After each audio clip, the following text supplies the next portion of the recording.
আসসালামু আলাইকুম প্রিয় শিক্ষার্থীরা, আশা করি ভালো আছো। আমিও তোমাদের সবার দয়ায় আমিও ভালো আছি। তো আশা করি যারা এখনো লাইভে আসো নাই তারা দ্রুতই লাইভে চলে আসবা, কারণ আমি আমার আজকে পদার্থবিজ্ঞান ক্লাসে শুরু করতে যাচ্ছি। যদিও একটু বিলম্ব হয়ে গেছে, তারপর যারা লাইভে আসো নাই একটু দ্রুতই লাইভে চলে আসবা। আমি তোমাদেরকে গত ক্লাসে এই যে বলের অধ্যায়টি আলোচনা করেছিলাম, ওইটা নিয়ে বেশ কয়েকটা ক্লাস নিয়েছি। ওই চ্যাপ্টারটির উপর থিওরিটিক্যাল তত্ত্বীয় আলোচনা, গাণিতিক সমস্যা, সৃজনশীল প্রশ্ন প্রায় ব্যাপকভাবে আলোচিত হয়েছে, আলোচনা করেছি। তো আজকে আমি চতুর্থ অধ্যায়টির উপর সৃজনশীল প্রশ্ন নিয়ে আলোচনা করবো। যেহেতু এই অধ্যায়টি তোমাদের রাশেদ স্যার আলোচনা করে ফেলেছেন, তো আমি এই অধ্যায়টি আলোচনা করতেছি না। এই অধ্যায়টির উপর আজকে একটি আমি সৃজনশীল প্রশ্ন নিয়ে আসছি। এটি তোমাদের কাছে আজকে তোমাদেরকে নিয়ে আমি আজকে এটা প্রশ্নটা উত্তর বা এটা সৃজনশীল প্রশ্নটা সমাধান করব। তো তোমাদের সামনে যদি বই থাকে তাহলে বই নিয়ে বসবা, বা যদি খাতা থাকে বা বই খাতা যদি দুটোই থাকে তাহলে বই খাতা নিয়ে বসবা। তাহলে তোমাদের জন্য এটা বুঝতে এবং সমাধান করতে সহজ হবে। তো আমরা আর কথা না বাড়িয়ে সৃজনশীলটার দিকে চলে যায়। আমি একটু আগে প্রথমে তোমরা দেখতে পাচ্ছ এখানে একটা সৃজনশীল প্রশ্ন লেখা আছে। আমি আগে থেকে লিখে রাখছি যাতে লাইভ ক্লাসে আসলে এটা যদি লিখলে যথাযথগুলো কি এই সময় নষ্ট হবে, সেজন্য কি করেছি আগে থাকতে কি লিখে রাখছি। তো এটা আমরা একটু আগে প্রশ্নটা দেখি, প্রশ্নটা কি বলা হয়েছে, তারপর না ওইটা আমরা সমাধান কৌশল বা সমাধান প্রক্রিয়া নিয়ে আলোচনা করব। ঠিক আছে? আর তোমাদেরকে আরেকটা বিষয় আমি আগেও বলছি, বারবার বলছি, বিষয়টা তোমাদের বন্ধুরা যারা এখনো লাইভ ক্লাসে সংযুক্ত হয় নাই বা হচ্ছে না, বা কেউ কেউ মাঝে মাঝে সংযুক্ত থাকতেছে বা হচ্ছে কিন্তু বেশিরভাগ সময় থাকতেছে না, তাদেরকে একটু বিষয়টা বলে দিবা। যাদের সাথে তোমাদের সাথে হয়তো অনেকের ফেসবুকে যোগাযোগ থাকতে পারে বা মোবাইলে যোগাযোগ থাকতে পারে, তাদেরকে অবশ্যই বিষয়টা জানিয়ে দিবা যে ক্লাসে সংযুক্ত হওয়া দরকার, যেহেতু এগুলোর রেকর্ড সংরক্ষিত হচ্ছে, মনিটর করা হচ্ছে বিষয়গুলো। আচ্ছা, আমরা প্রশ্ন পড়ি। উদ্দীপকটা একটু বড় দেখতে পাচ্ছ। বলা হচ্ছে 600 ওয়াটের একটি মোটর দ্বারা 10 সেকেন্ডে প্রতিটি 0.5 কেজি ভরের 30টি ইট 40 মিটার উপরে তুলতে পারে। ঠিক আছে? অপর একটি 500 ওয়াটের মোটর দ্বারা 12 কেজি ভরের একটি বস্তুকে 30 মিটার উপরে তুলতে 8 সেকেন্ড সময় লাগে। আমি আবার বলছি প্রশ্নটা, 600 ওয়াটের একটি মোটর দ্বারা 10 সেকেন্ডে প্রতিটি 0.5 কেজি ভরের 30টি ইট 40 মিটার উপরে তুলতে পারে।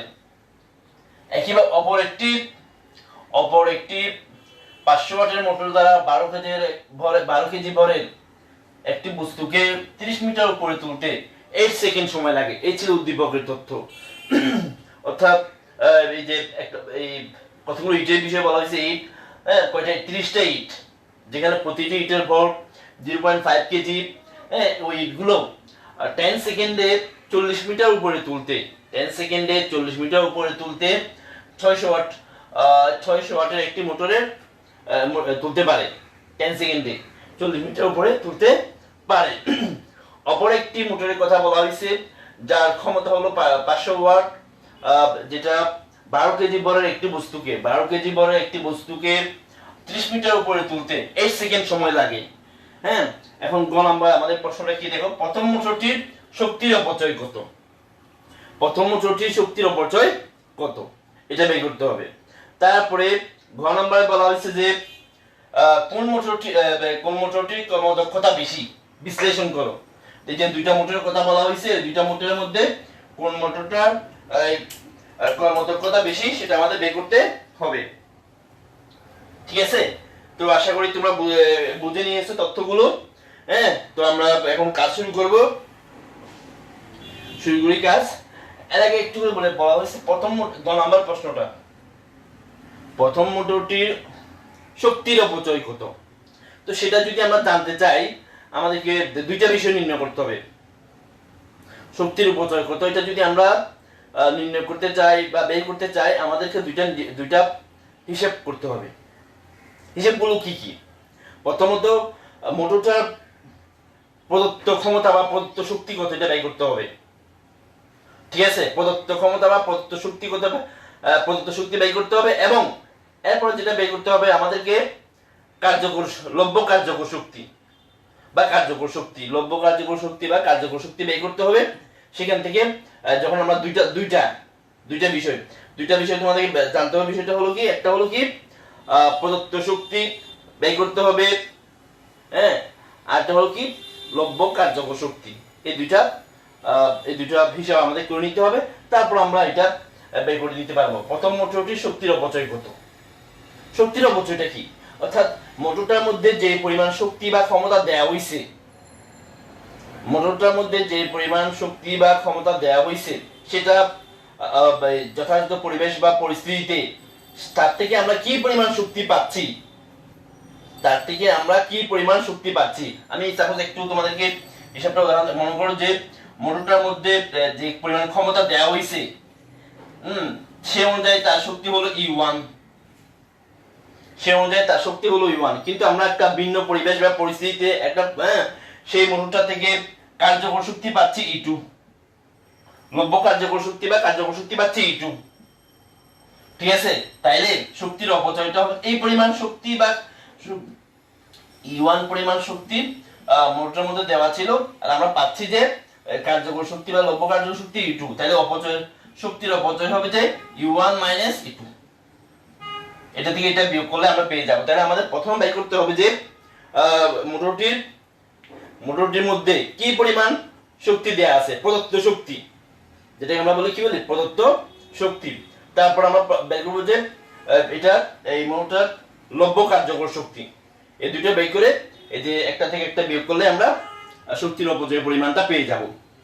তোমাদেরকে আরেকটা বিষয় মাথায় রাখতে হবে, যে জিনিসটা জানা উচিত যে একটা মোটর বা যে কোনো যন্ত্রের মধ্যে যে পরিমাণ শক্তি বা ক্ষমতা দেয়া থাকে, এটা আমরা উপযুক্ত পরিবেশ বা পরিস্থিতিতে বা যে কোনো জায়গায় ওই পরিমাণ শক্তি বা ক্ষমতা পাই না, কিছুটা কমে যায়, কিছুটা কি আমরা কম শক্তি বা কম ক্ষমতা পেয়ে থাকি, কারণ ওই মোটরটাকে তার বাহ্যিক পরিবেশ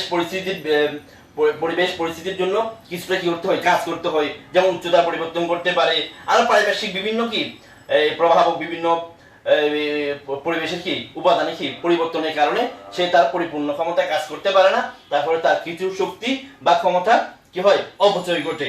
তারপরে আমরা যদি একটা মোটরের যেমন কি এই যে প্রথম মোটরটার ক্ষমতা হলো 600 ওয়াট, এটা যখন আমরা যদি আমরা কাজ করব আমরা কিন্তু পরিপূর্ণভাবে কি 600 ওয়াট ফিরে পাবো না, কিছু ক্ষমতার অপচয় ঘটবে। এই যে বাহ্যিক পরিবেশ পরিস্থিতি, বাহ্যিক উপাদান, বাহ্যিক বিভিন্ন নিয়ামক প্রভাবক, এগুলোর বিরুদ্ধে কি তাকে কি করতে হয়, কাজ করতে হয়, যার কারণে আমরা যে পরিমাণ শক্তি বা ক্ষমতা প্রদত্ত বা দেয়া থাকে সেই পরিমাণ শক্তি পরিপূর্ণভাবে ফিরে পাই না, কিছু শক্তির অপচয় সিস্টেম লস ঘটবেই।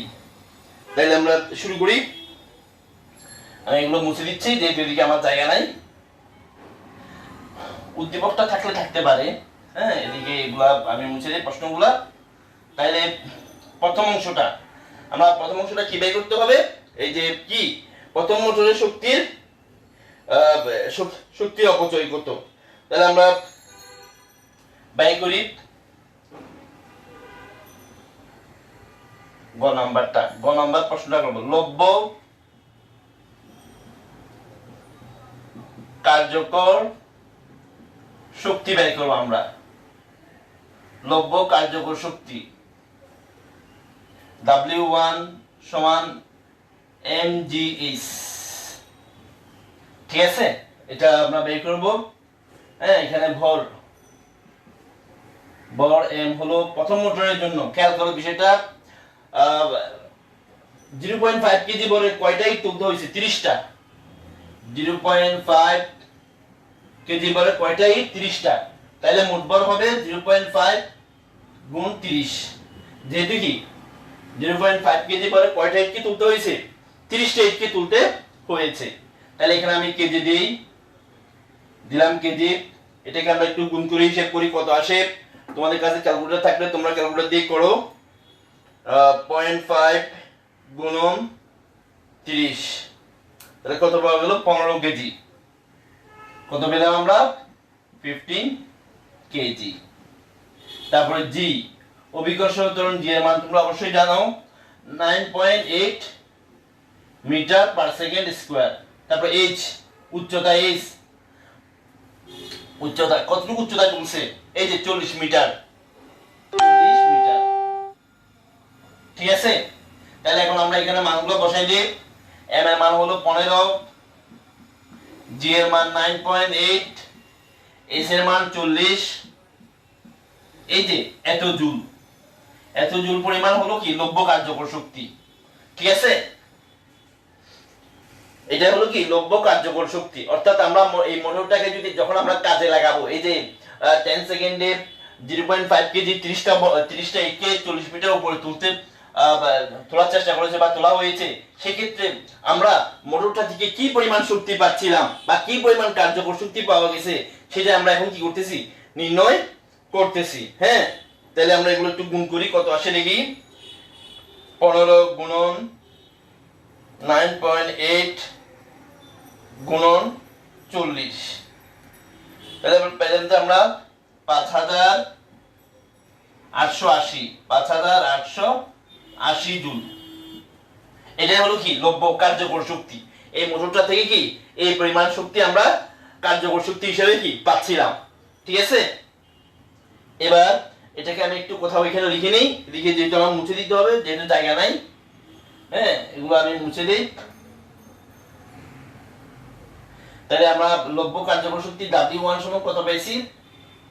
W1 সমান 5880 জুল। এই যে এটা পেলাম। হ্যাঁ, এগুলো আমি মুছে দিচ্ছি। এবার আমরা বের করব যে মোটরটার কি এই যে এই প্রকৃত ক্ষমতাকে ধরে কি পরিমাণ শক্তি পাওয়া যায়।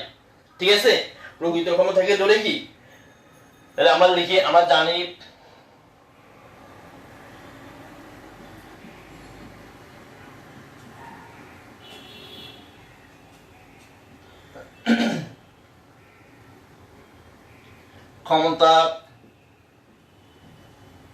ক্ষমতা P সমান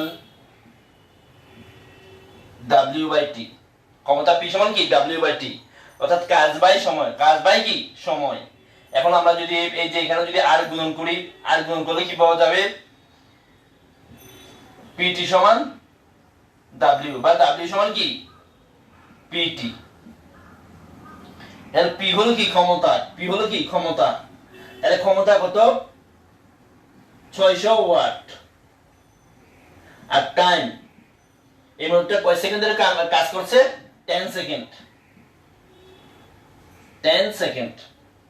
ঠিক আছে, তাহলে আমরা এখানে মানগুলো বসাই দিই। P এর মান হলো যে 600, T এর মান হলো যে 10। তাহলে এটা যেহেতু কাজ, এককটা কি হবে? জুল হবে। তাহলে 6000 জুল হবে।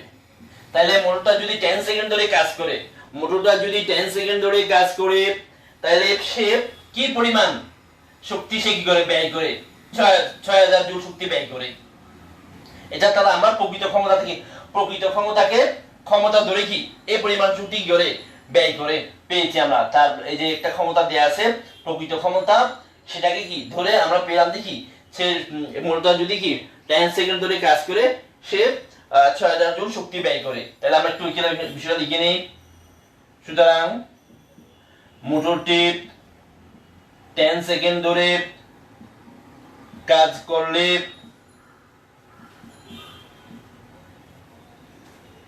কাজ করলে 6000 জুল শক্তি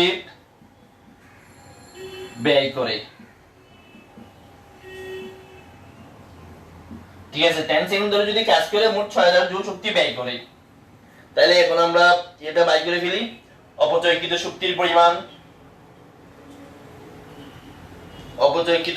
পরিমাণটা আমরা এখন কি করে ফেলবো? বের করে ফেলবো। সুতরাং এই ক্ষেত্রে শক্তির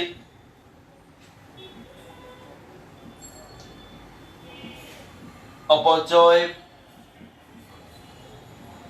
ঘটে, শক্তির অপচয়। দেখো আমাদের 10 সেকেন্ড ধরে যখন মোটরটা কাজ করছিল প্রকৃত ক্ষমতাকে আমরা ক্ষমতা ধরে পেয়েছি যে 6000 জুল, কিন্তু যখন মোটরটা এই যে এটাকে আমরা এই লব্য কার্যকর শক্তি কত পেয়েছি 5088, 5000 কত 88 জুল পেয়েছি। কত পেয়েছিলাম আমরা 5880 জুল, 5880 জুল পেয়েছিলাম। আচ্ছা তাহলে অপচয়কৃত শক্তির পরিমাণটা কত হবে 6000 জুল বিয়োগ 5880 জুল। তাহলে এটা বিয়োগ করে কত আছে দেখো, আমরা বিয়োগ করি, বিয়োগ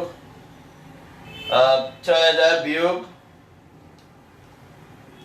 120 জুল, অর্থাৎ মোটরটা 10 সেকেন্ডে 120 জুল শক্তির অপচয় ঘটায়। ঠিক আছে, 10 সেকেন্ডে কত জুল শক্তির অপচয় ঘটায় 120 জুল।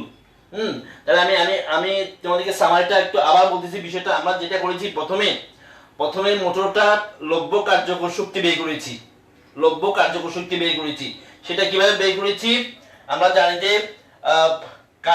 কাজ আর শক্তি একই জিনিস, কাজ আর শক্তি প্রায় কি একই জিনিস। তাহলে সেটাতে এই যে W সমান mgh দিয়ে এখানের মধ্যে মানগুলো বসিয়ে ma ভর g অভিকর্ষ সূচক ত্বরণ s এর যে ইটগুলোকে কতটুকু উচ্চতায় তুলেছে সেই মানগুলো বসিয়ে আমরা লব্য কার্যকর শক্তি পেয়েছি।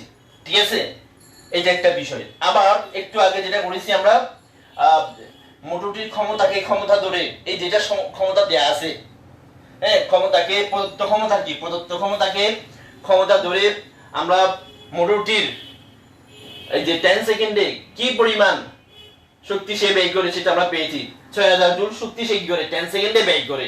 তাহলে লব্য কার্যকর শক্তি ছিল যে 5880 জুল, আর ব্যয়িত শক্তি ছিল 10 সেকেন্ড, এই যে ব্যয়িত শক্তি ছিল কত 6000 জুল। তাহলে আমরা এক্ষেত্রে শক্তির অপচয়টা পাই 6000 জুল থেকে এই লব্য কার্যকর শক্তিটা কি করে ব্যয় করে। এটা হলো কার্যকর, আর এটা হলো কি এই যে প্রদত্ত ক্ষমতা ধরে কি পরিমাণ শক্তি সে ব্যয় করে সেটা পাওয়া গেছে আমাদের। হ্যাঁ, এটা থেকে এটা বিয়োগ করলে আমরা পেয়ে গেলাম যে কি এই মোটরটা 10 সেকেন্ডে 120 জুল শক্তি সে কি করে অপচয় ঘটায়। তাহলে এটা আশা করি বুঝতে পারছো। আমরা এবার গ নাম্বারটাতে চলে যাব।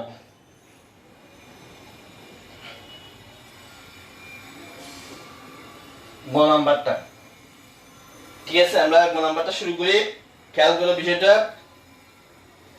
গ নাম্বারটা করার আগে তোমাদেরকে একটা বিষয় জানতে হবে, সেটা হলো যে কর্মদক্ষতা কিভাবে বের করতে হয়। কর্মদক্ষতাকে ইটা দ্বারা প্রকাশ করা হয়, ইটা, এই যে দীর্ঘ অক্ষর ইটা। ঠিক আছে, এটা বের করার রুলস হলো যে প্রদত্ত ক্ষমতা আর উপরে হবে যে কার্যকর ক্ষমতা বা প্রাপ্ত ক্ষমতা আর কি গুণন 100%। এটা দিয়ে আমরা এই সূত্রটা দিয়ে যে কোনো যন্ত্রপাতির আমরা কর্মদক্ষতা হিসাব করতে পারি। বিষয়টা খেয়াল করো, কর্মদক্ষতা এটা সমান প্রাপ্ত ক্ষমতা বা কার্যকর ক্ষমতা ডিভাইডেড বাই প্রদত্ত ক্ষমতা ইনটু 100%। এই সূত্রটা দিয়ে আমরা কর্মদক্ষতা বের করতে পারবো। যে কোনো যন্ত্রপাতি, মোটর হইতে পারে, যে কোনো ডিজেল ইঞ্জিন বা যে কোনো কি ডিভাইসের হইতে পারে, আমরা বের করতে পারবো। এইভাবে কর্মদক্ষতাটা বের করে নিতে পারবো। আমাদের গ নাম্বারে কি বলছে এবার খেয়াল করো বিষয়টা। গ নাম্বারে বলছে কোন মোটরটির কর্মদক্ষতা বেশি বিশ্লেষণ করো। ঠিক আছে, এটা আমাদের বের করে নিতে হবে কোন মোটরটির কর্মদক্ষতা বেশি। প্রথমে আমরা প্রথম মোটরটার জন্য হিসাব করি। প্রথম মোটরটার জন্য কি করি হিসাবটা করি। প্রথম মোটরের জন্য কি আমরা কর্মদক্ষতাটা বের করি। প্রথম মোটরের জন্য দেখো এই যে খেয়াল করো বিষয়টা, প্রথম মোটরের জন্য আমাদের প্রদত্ত ক্ষমতা দেয়া আছে পি ইনপুট, প্রদত্ত ক্ষমতা 600 ওয়াট দেয়া আছে। ঠিক আছে, আমরা কি বের করতে চাই প্রথম মোটরটির জন্য কর্মদক্ষতা। খেয়াল করো বিষয়টা, প্রথম মোটরটির জন্য কি কর্মদক্ষতা বের করতে চাই। তাহলে সেটার জন্য আমাদের কি লাগবে P output divided by P input গুণন কি 100%। তাহলে আমরা তো ইনপুটেরটা জানি, এখন আমাদের কি বের করতে হবে, আউটপুটেরটা বের করে নিতে হবে। ঠিক আছে, এটা আমাদের বের করে নিতে হবে। তাহলে এটা আমরা কিভাবে বের করব, তাহলে এই সূত্রটা এখানে থাক। আবার আমাদের কি পি সমান বা পি আউটপুট সমান W divide by T, W divide by কি টি, এটা বের করে নিতে হবে। ঠিক আছে, এখন আমরা গ নাম্বারের মধ্যে এই যে গ নাম্বারের মধ্যে, হ্যাঁ গ নাম্বারের মধ্যে কিন্তু আমরা এইটার কার্যকর শক্তিটা বের করেছিলাম, লব্য কার্যকর শক্তি।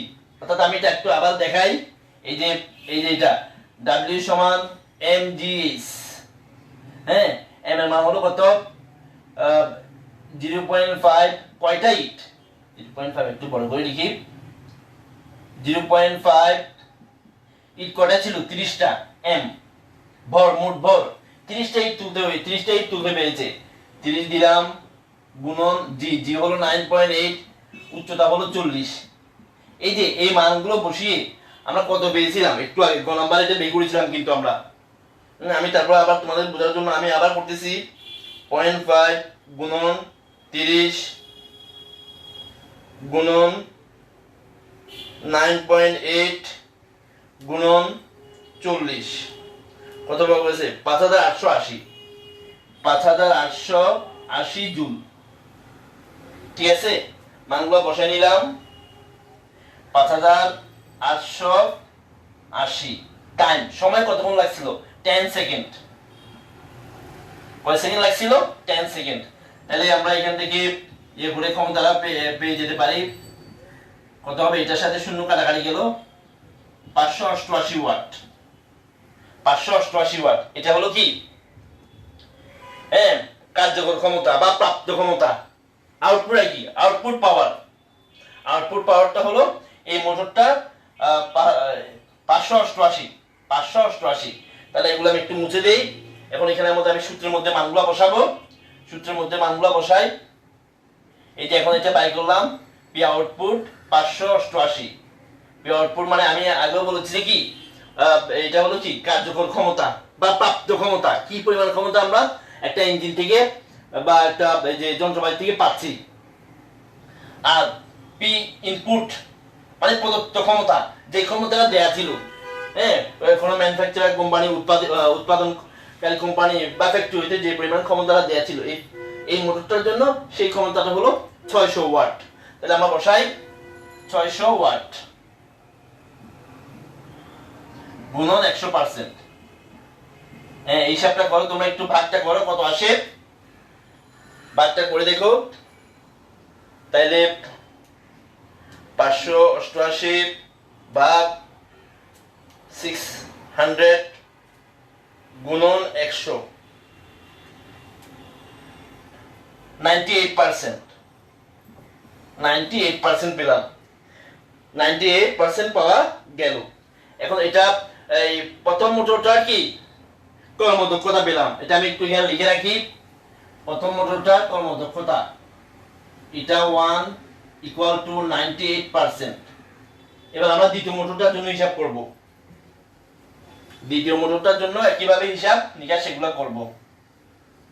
খেয়াল করে বিষয়টা, অপর মোটরটার ক্ষমতা এই যে কত দেয়া আছে, পি ইনপুট দেখে P2 দিই আমি, P2 ইনপুট, P2 তো দেয়া যাচ্ছে না, আচ্ছা P প্রাইম দি, P prime input, P prime input কত 500 ওয়াট। ঠিক আছে, এখন আমাদের আউটপুটটা বের করতে হবে। আউটপুটটা কি করতে হবে বের করতে হবে। আউটপুটটা যদি বের করতে চাই আমাদের এটা থাক, এখন আমাদের এটা বের করতে হবে কি, খেয়াল করো P প্রাইম আউটপুট দিলাম, এটা বাই করতে হবে। হ্যাঁ তাহলে W prime divide by T prime. এখন আমাদের এখানে কি এগুলা বাই করতে হবে, এই যে এই সূত্রের মধ্যে মান বসাই আমরা যদি P আউটপুটটা বের করতে পারি, এখানে বসাই দিব। ইনপুট তো প্রশ্নের মধ্যে দেয়া ছিল 500 ওয়াট, P ইনপুটটা বসাই দিব, P আউটপুটটা এখানে দিয়ে বের করে নিব। তাইলে কি এগুলো যদি বসাই দিতে পারি, তাহলে আমাদের কি দ্বিতীয় মোটরটারও এই যে কর্মদক্ষতাটা আমরা হিসাব করে ফেলতে পারবো। তাহলে আমি একটু সূত্রগুলো একটু পরিবর্তন করে নিই। এটাকে আমি 2 দেই, এটাকে প্রাইম দেই, এটাকেও প্রাইম দিয়ে নেই। আমাদের যেহেতু দুইটা মোটর আলাদা করার জন্য ওটাগুলো পি ছিল, এটাগুলো প্রাইম দিয়ে দিয়েছি, ঠিক আছে। যেমন ওইটার কর্মদক্ষতা ছিল এটা 1, এটার কর্মদক্ষতাটা আমরা কি দিলাম, এটা 2 দিলাম। আমাদের পৃথক করার সুবিধার্থে, বোঝার সুবিধার্থে যে কোনটা কার। এখন আমরা দ্বিতীয় মোটরটার ইয়েটা বাইর করি, এই যে ক্ষমতাটা বাইর করি, কার্যকর ক্ষমতা। এগুলো তাহলে একটু মুছে দিই আমি। দ্বিতীয় মোটরের জন্য এটা ডাব্লিউ প্রাইম দেই, আর এখানে পরিবর্তন করলাম না, তাহলে অনেক পরিবর্তন করা লাগবে। এটাকে শুধু ডাব্লিউ প্রাইম দিয়ে নিলাম। তাহলে এগুলো সবগুলো কি করতে হবে, পরিবর্তন করে নিতে হবে। এটাও পরিবর্তন করতে হবে, এটাও পরিবর্তন করতে হবে। যাক, এটাকে এম প্রাইম দিলাম, এটাকে এস প্রাইম দিলাম, জি তো অপরিবর্তিত থাকবে। তাহলে দ্বিতীয় মোটর কি পরিমাণ কাজ করলো সেটা আমরা একটু হিসাব করি। ডাব্লিউ পরিমাণ, ডাব্লিউ প্রাইম, দ্বিতীয় মোটরের কাজ হলো ডাব্লিউ প্রাইম, যেখানে এম প্রাইম হলো ভর, যে অভিকর্ষ ত্বরণ, এস প্রাইম হলো কি উচ্চতা। তাহলে আমরা একটু এগুলো হিসাব নিকাশটা করে ফেলি, খেয়াল করো। তাহলে এম ভর, ভর হলো দেখি এই যে মোটরটা কি 12 কেজি ভর তুলছে, তাহলে 12 বসিয়ে নিলাম। জিও হলো 9.8, এস প্রাইম কত উচ্চতায় তুলছে, 30 মিটার, 30 দিলাম। এখন এগুলো একটু গুণ করতে হবে আমাদেরকে, এগুলো একটু গুণ করি আমরা। গত আসে দেখি 12 গুণন 9.8 গুণন এটা কত ছিল, 30 মিটার, 30। তাহলে কত পাচ্ছি আমরা,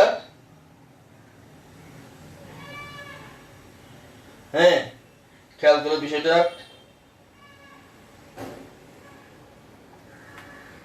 তাইলে এই যে পেলাম যে আমরা 3528 পেলাম, ঠিক আছে।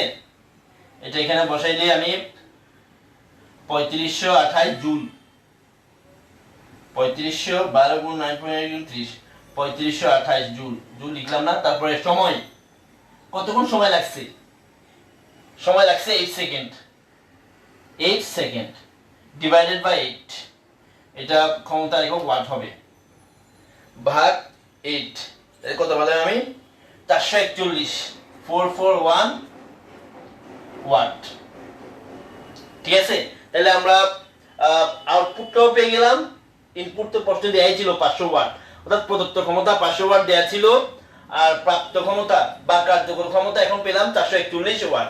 এখন এগুলো সূত্রের মধ্যে বসাই দিব, সূত্রে বসাই আমরা, এগুলো আমি মুছে দেই, এগুলো আমার এখন দরকার নাই, সূত্রের মধ্যে বসাই। এটা হলো কত, 441,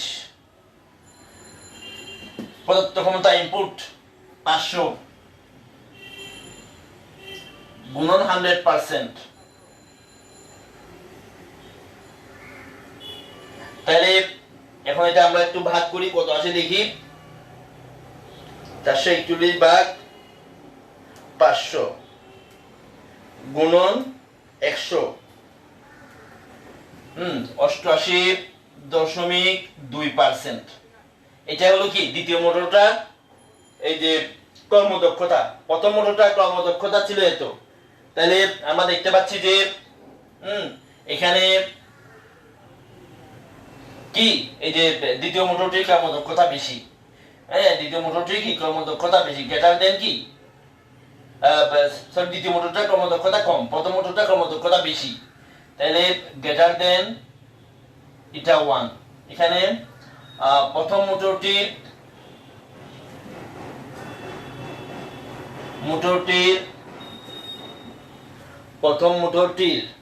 এখানে প্রথম মোটরটির কর্মদক্ষতা বেশি, এগুলো মুছে দিয়ে আমার এগুলো লাগবে না।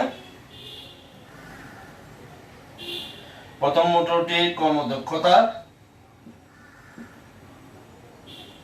বেশি। আমরা ইচ্ছা করলে একটু লাইন বাড়াই লিখতে পারি দেখি, অর্থাৎ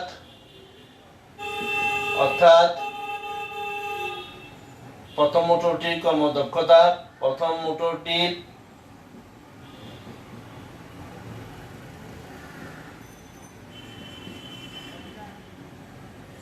কর্মদক্ষতা কত বেশি? এই যে প্রথম মোটরটার কর্মদক্ষতা হলো এটা 98%, আর দ্বিতীয় মোটরের কর্মদক্ষতা হলো 88.2%। তাহলে 98% মাইনাস 88.2%, তাহলে আমরা কত পাই? বিয়োগ করি এটা, মাইনাস 98.2, তাহলে কত কত কত বেশি পাওয়া যায়? খেয়াল করো বিষয়টা।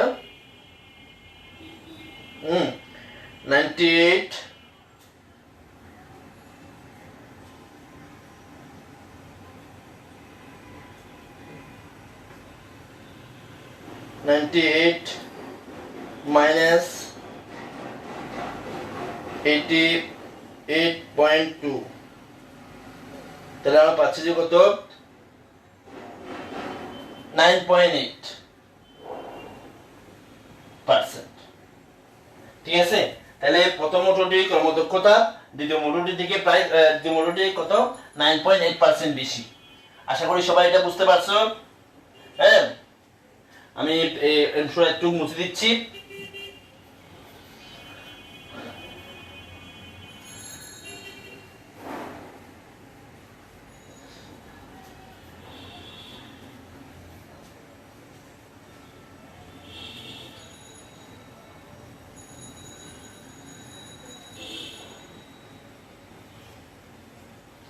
এখন আমি তোমাদেরকে একটা অঙ্ক দেই। হ্যাঁ, এই যে 300 গ্রাম বরের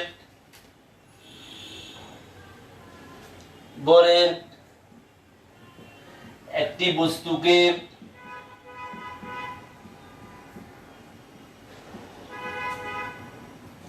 খাড়া উপরের দিকে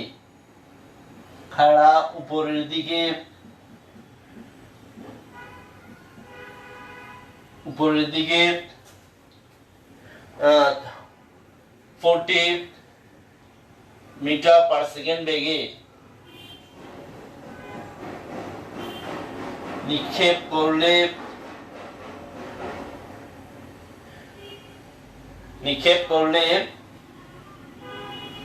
300 গ্রাম বরের একটি বস্তুকে খাড়া উপরের দিকে 40 মিটার পার সেকেন্ড বেগে নিক্ষেপ করলে কত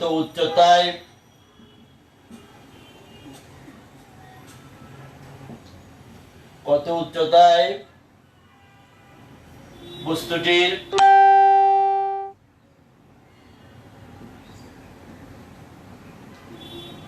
গতিশক্তি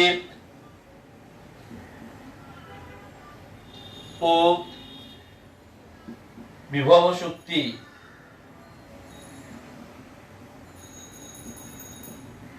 পার্থক্য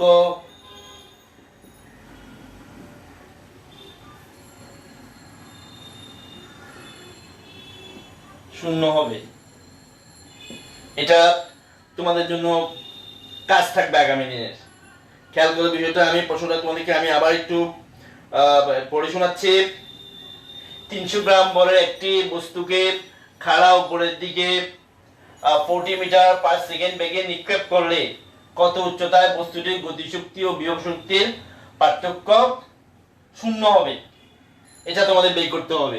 ঠিক আছে, তো শিক্ষার্থীরা আমরা আজকে এতটুকুর মধ্যে এটা শেষ করছি। এই প্রশ্নটা তোমাদের বাড়ি কাজ থাকবে, এই গাণিতিক সমস্যাটা তোমাদের বাড়ি কাজ হিসেবে থাকবে। তোমরা অবশ্যই এটা বাড়ি কাজ করে কমেন্ট বক্সে ছবি তুলে দিয়ে দিবে। ঠিক আছে, আর আমি আজকে এই যে সৃজনশীলটা করলাম, ওই সৃজনশীলটা বাসায় তোমরা বেশ কয়েকবার প্র্যাকটিস করবা। তাইলে এই ধরনের সৃজনশীল প্রশ্ন যদি পরীক্ষা আসে তোমরা সহজে সমাধান করে ফেলতে পারবা। যেটা আমি যে প্রশ্নটা সৃজনশীল করিয়েছি, এটা খুবই ইম্পর্টেন্ট একটা সৃজনশীল। এই ধরনের সৃজনশীল প্রশ্ন পরীক্ষায় প্রায় সময় আসতে দেখা যায়।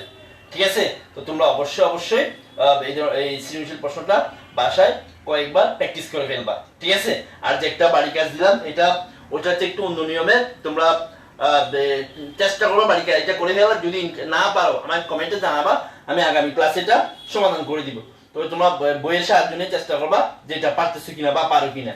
আর যদি ইনকেস না পারো আমাকে কমেন্টে জানাবা যে এটা আমরা পারতেছি না, আমি তোমাদেরকে এটা আগামী ক্লাসে অবশ্যই সমাধান করে দিব।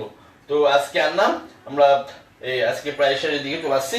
তো আজকে আমাদের এতটুকুই থাকবে।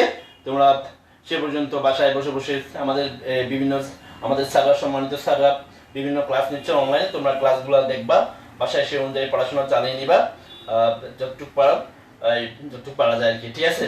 তো সে পর্যন্ত সবাই ভালো থাকবা, সুস্থ থাকবা, সুন্দর থাকবা, নিরাপদ থাকবা। আল্লাহ হাফেজ।